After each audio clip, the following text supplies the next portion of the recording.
Hello,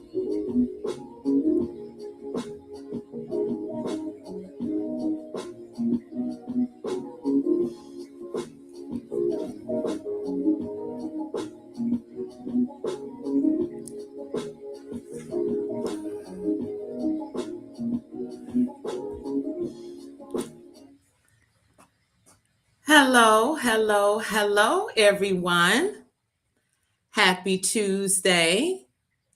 I hope everyone had a great holiday, Thanksgiving, as we move into the next holiday, Christmas. And the reason that I am doing this live on seasonal depression is that even though this can be a joyous time for some people, for others, it may not be. This time of year can spark some losses, some traumatic memories or sad memories.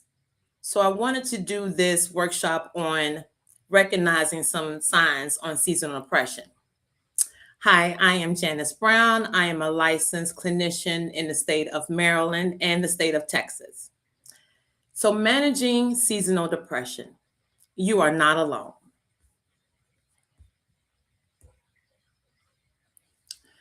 So let's start healing.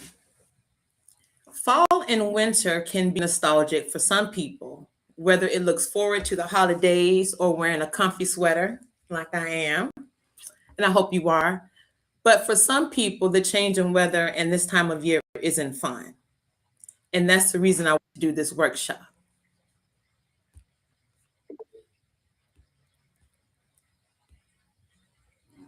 So the main question is, what is seasonal depression? I know we kind of hear it thrown around a lot, but sometimes we actually don't know what the definition is of seasonal depression. So I want to give a little backdrop and explain a little bit about it. Okay, so what is it? So in the DSM-5, which is our book that we go to diagnose our clients, under the depressive disorders, there are various specifiers. And specifiers are other symptoms related to the diagnosis.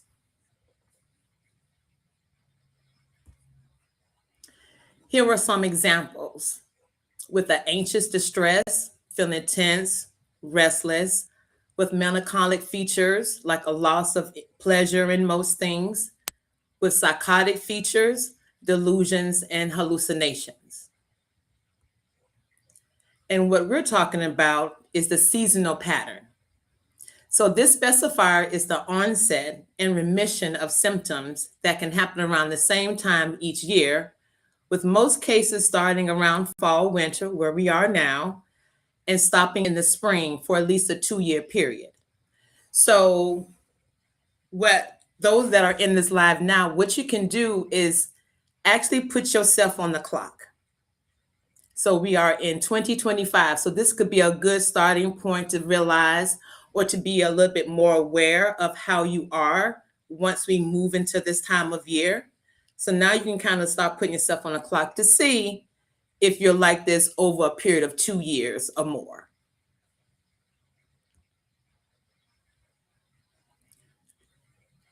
Now, DSM-5, what I was saying earlier, is the Diagnostic and Statistical Manual of Mental Disorders, the 5th edition. This is where I go when I am seeing clients and I'm trying to see what markers they are meeting for each diagnosis or for a certain one. So the onset is when the symptoms start.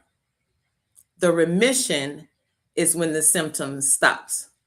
So once again, like I was saying earlier, you can put yourself on a clock and kind of see, all right, it's December 2025. Now I'm starting to be a little bit more aware of how I'm feeling. So I gave a couple of scenarios to see if it may be relatable. All right. So Miss Johnson, a high school teacher, I thought it was just exhausted from teaching. Now, I do know around this time, you're winding down, it's exams, it's finals, and we can kind of, well, we meaning teachers, to kind of chop it up to it just being that. but it may be something a little bit more if it's happening on a continuum. Because as a teacher, you're kind of recognizing how the school system goes. Like, I get it, certain kids or a certain influx of students can make it more challenging from year to year, but you kind of got an idea of how the year goes. So if certain symptoms or feelings are more intense, it may be something a little bit more than just that. Marcus, a college student, I just didn't feel like myself anymore. It doesn't get this cold where I'm from. Now, even though seasonal depression can happen anywhere, it's a little bit more prevalent in the Northeast because it's colder there. The weather's a little bit more frigid. You get more snow, definitely, less sunlight. So it can happen anywhere, but we see a little bit more influx. So if you have a student who is from New York or Maryland, and they start going to a school in Texas or Florida, that's going to be a whole different one. Or someone who's from Florida or Texas and goes to a school in New York or Maryland, it's going to be hitting them a little bit different. So now they can be a little bit more aware of how they're feeling. Tanya, the working parent, even simple tasks felt overwhelming. And that's something that you can hear just as a parent, right? Especially if you have multiple children or if you have children in various activities, it can seem that way. But the purpose of this webinar is to kind of get a little bit deeper than things that just seem the obvious on the surface. I hope everyone's enjoying it so far. Now, here are a couple of symptoms of seasonal depression. Appetite changes. So let's say all of a sudden you start craving sweets, salty foods. You're looking for heavy foods. It is cold, so you're probably looking for things that kind of stick to you a little bit more heavy, more starchy. So when you start recognizing that those cravings are starting to kind of pick up and you normally don't eat that way, then I'm like, okay, that's like a little flag to self. Okay, I'm realizing that I'm craving sweets a little bit more. I want a little bit more starch foods or heavier foods. Starting to kind of realize, okay, maybe something is going on. Irritability and frustration. Now, this could be a little tricky because let's say if you already struggle with that, right? Let's just say. If you do and you recognize that it's a little bit more intense than it normally is, then that's another kind of like flag to self. Now, if you're normally a cool, calm, mild-mannered type of person, and then next thing you know, you're realizing that you are being irritable, you are being highly frustrated, and you even probably say it to yourself, like, this not like me. Like, I'm normally not this way. Once again, that's kind of like a little flag to self. Lack of motivation and loss of interest. So if you're used to being on a go, being active, being engaged, going to different events, movies, various activities, and then you start to recognize that, I don't want to do nothing. I just feel like staying in the bed. I don't feel like doing anything. I just want to go home. I just want to crawl in the bed. I just want to sleep. When you start to realize that your motivation, your interest in things is starting to kind of take a dip, it's like, that's normally not me. So all of these symptoms that I'm going over is kind of to help you get off of that autopilot of moving, which most people do. We're not really consciously aware and kind of asking ourselves questions about these various things, from appetite changes to irritability, frustration, the lack of motivation and interest, loss of interest. Sometimes we're not really paying attention to it. Now, sleep disturbance. Now, this also is a kind of a tricky one on top of the irritability and frustration. So, if you already struggle with sleep, I like to look at both sides of the coins of things, because if you just look at it one way, it makes your view pretty skewed.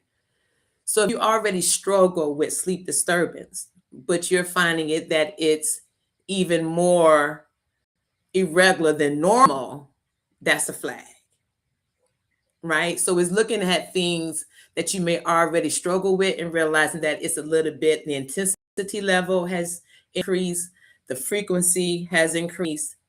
Now, if you're a person on the other side of the coin who sleeps pretty well and don't have any issues, and you start to get sleep and insomnia or waking up throughout the night, there's like, okay, once again, a little flag to self. What's kind of going on with me? And then the one in the middle, sadness. Now, sadness can make you feel very overwhelmed. It can also make you feel isolated. It can kind of mirror a lot of these other things. The appetite changes. So recognizing that your sadness is more has increased or is a little bit more dire than what you're used to or not used to, is kind of getting, once again, a flag. So this point is trying to get yourself off of that autopilot so you can be a little bit more intentional, whether you recognize that your cravings have increased with certain foods, whether it's your irritability and frustration, your lack of motivation, loss of interest, a sense of sadness, and sleep disturbance.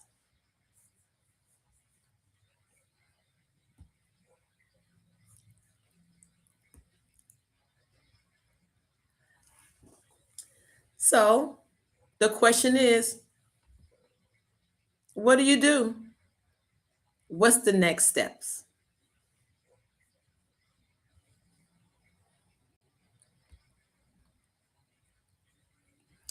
So I came up with a few questions. Now, by all means, you're able to come up with questions of your own, but here's at least a template to kind of start out with. What makes you happy? Now, first, before we get into the questions, I don't want anyone to be upset that you're not able to answer these questions. It's about, are you curious enough to figure it out versus being mad at yourself or upset with yourself that you don't know, right? So, what makes you happy? Excuse me. If you don't know as an adult, then go back to your childhood. What made you happy as a kid? Was it watching funny movies? Was it talking to family members? Was it um, hanging out with friends? So, what makes you happy is something that you can kind of search for, but not necessarily be upset or mad about. What provides you comfort? What makes you feel all cozy? Is it watching a good movie? Is it having a good meal? I'm a foodie myself, so comfort is definitely a good meal.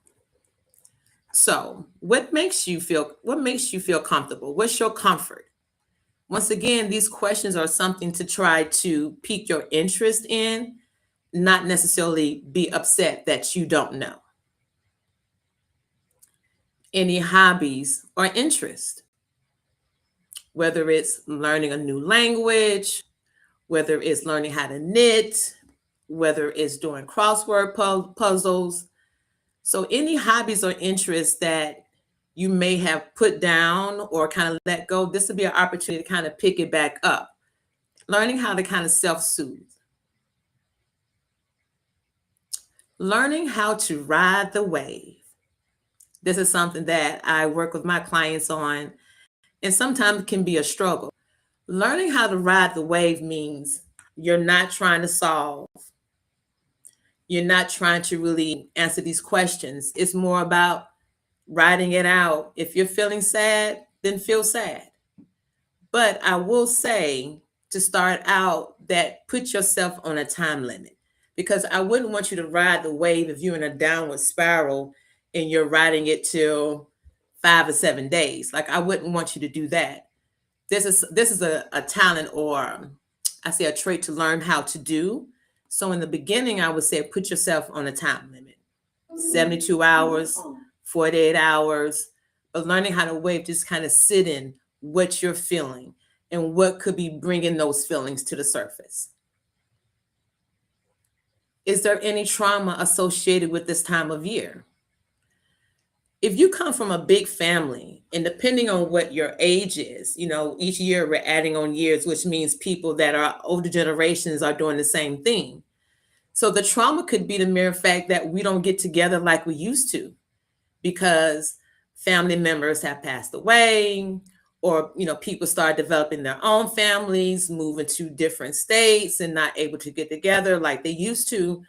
So being able to recognize that, hey, this time does bring me a little sadness because we don't get together like we used to. So that could be traumatic as well, or even, having a loss around this time of the year can be challenging too. And another question, what stops you from sharing? I believe girlfriends are important. I believe having good guy friends for men, I think that's important. It's good to be able to have a circle.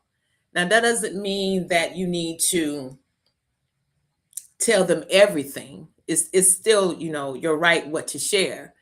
But sometimes sharing can relieve some of that internal spinning that's happening, that can kind of keep you in a downward spiral, that can kind of keep some of these symptoms going, right? When we don't share, you can start eating your feelings, or it can increase your sadness, or you can start having insomnia, or your irritability and frustration will increase, or the lack of motivation. So when you don't share, and once again, it's up to you who you want to share to, and you don't have to spill everything, but be able to release something may help with some of these symptoms not going so far. And like I said, these are just a couple of sample questions that I came up with, but you feel free to come up with questions that are, relatable to you.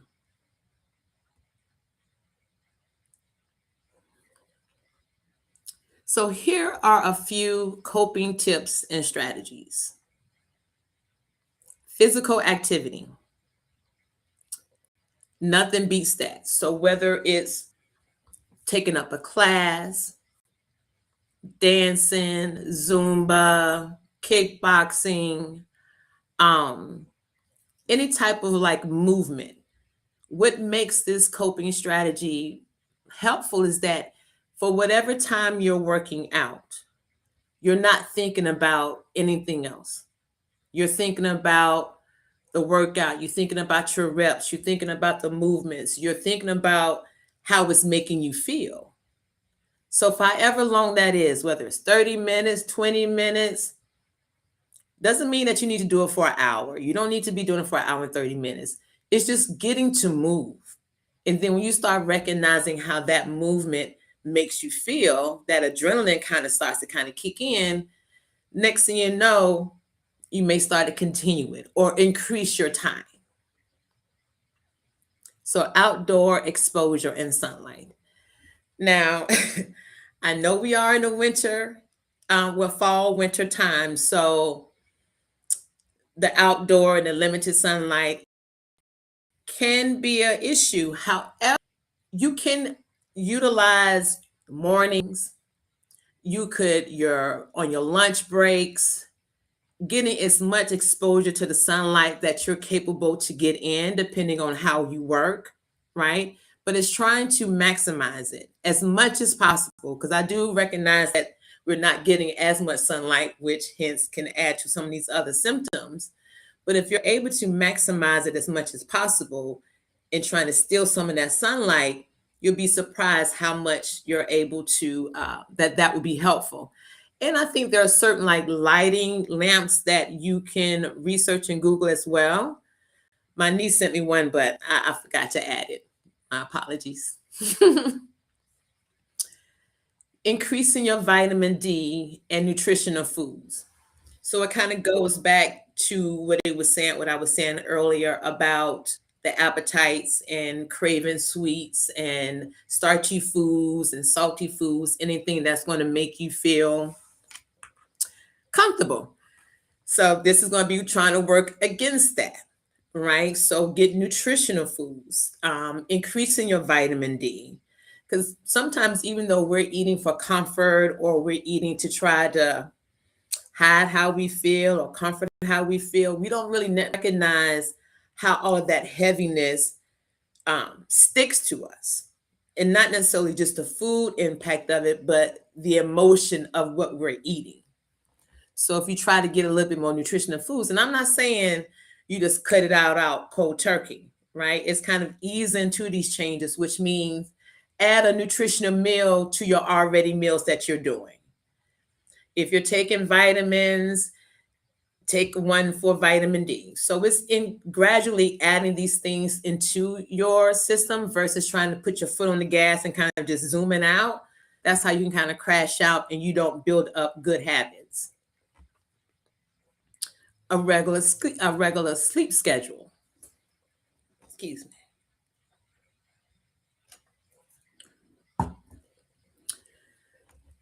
So I know it's kind of like impossible to go to sleep at the exact same time every night. But what you can try to do is aim for around the same time every night, right? So if you are a night owl, this might be a little bit more challenging for you because your energy seems to spike at nighttime. So it's finding ways to bring that down a little bit, whether you kind of decrease your sleep time by 30 minutes a week. I wouldn't try to do it every day. I would try to shoot for like weeks versus trying to do it for days because I think that's a lot of adjustment at one time, and you may get frustrated and just not do it at all. So if you do it like per week, that may be a little bit helpful. And lastly, counseling or therapy. It's good to have a space to be able to emotionally unload. Um, I really, as a clinician, I really enjoy what I do, but more importantly, I enjoy that my clients are getting what they need out of the sessions. Like they're able to say, "Hi, Miss Brown, here you go, handle that, and I'll see you next week."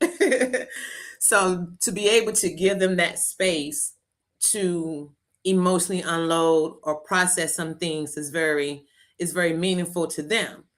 And the most important part is therapeutic relationship, finding a clinician that makes you feel safe, feel seen, feel vulnerable, and is willing to work towards the goals for you.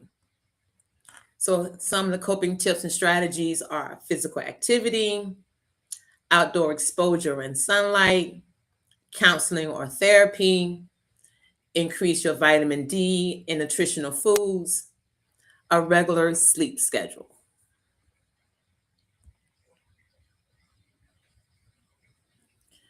So, some key takeaways that I hope that you're able to get out of today's workshop is a seasonal affective disorder, which is the SAD, affects people in all walks of life.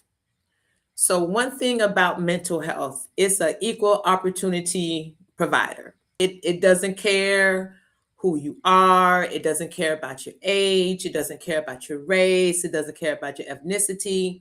It doesn't care about any of that. It is an equal opportunity provider. So it affects all walks of life. That's why I really want people to take it. So I don't want you to feel like it's just you. No, it can affect anybody. Recognize your symptoms early, which means as a clinician, I start to see some of the symptoms around October, Halloween. I started to kind of see it then. Because each time we push the clocks back, it seems to change from year to year. So it's hard to kind of really push it on that versus the months. So recognize the symptoms early, support others with empathy and understanding. And we don't have enough of that in the world right now.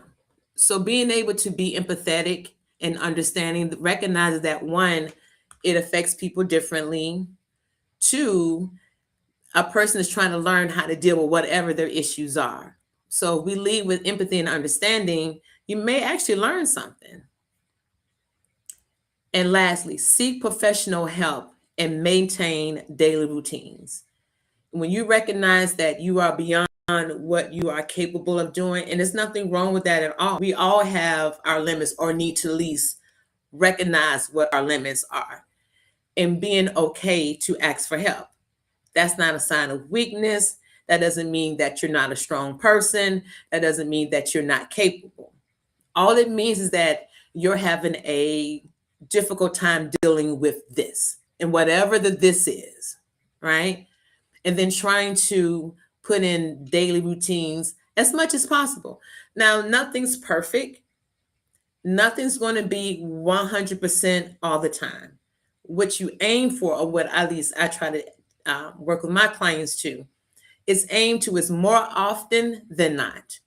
So if I'm doing more good than not, that's a plus, because speed bumps are going to happen. Life is going to happen. You're going to have ups and downs. So to assume that you'll be able to be like this 100% of the time is not a realistic expectation.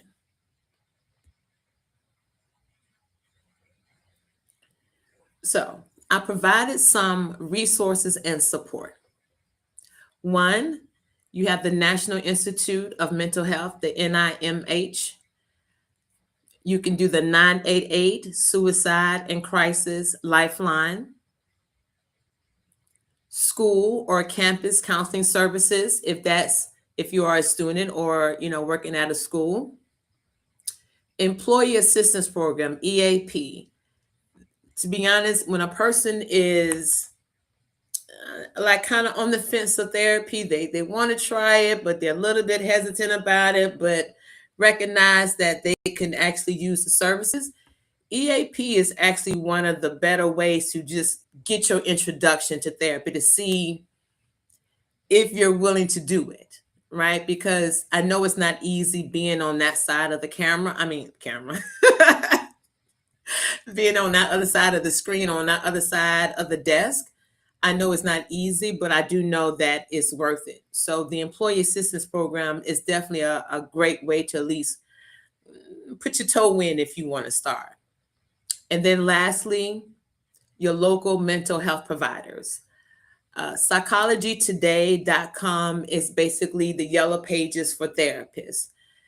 You're able to go there. You're able to see profiles. You're able to see the demographics and who they work with and the insurances that they carry. So, as a recap, I really hope that this workshop on seasonal depression was helpful for those who are on this live stream, from recognizing that it's a specifier up under the depressive disorders in the DSM-5, to recognizing that the onset and remission, when it starts and when it stops. A couple scenarios that I went over, the symptoms, appetite changes, sadness, irritability, frustration, sleep disturbance, lack of motivation, loss of interest. What do you do? Here are some of the questions that you can ask yourself to kind of develop a plan for yourself, because having a plan for this time will definitely be helpful versus trying to react to it. Like I say, nothing's 100%, but it's having at least an idea of some of these questions or some answers. The coping tips and strategies that I went over: physical activity, outdoor exposure and sunlight, counseling or therapy, increasing your vitamin D and nutritional foods, and a regular sleep schedule. The takeaways that it can affect anybody, starting to recognize your symptoms, providing support, empathy, and understanding. Lastly, seeking professional help. Here are the resources and support. And lastly, now it's time to move. I really hope that everyone who tuned in into this workshop, this webinar, that you found it informational. I hope you found it helpful. You have my contact if you need to reach out. And please, I am willing to do other topics. So if you want to DM me or send me an email, please reach out. I don't have a problem in doing other topics that people may be interested in. So until the next time, I hope everyone enjoys the end of the year. I hope everyone have a great holiday. Until the next live. Have a good one, everyone. Good night.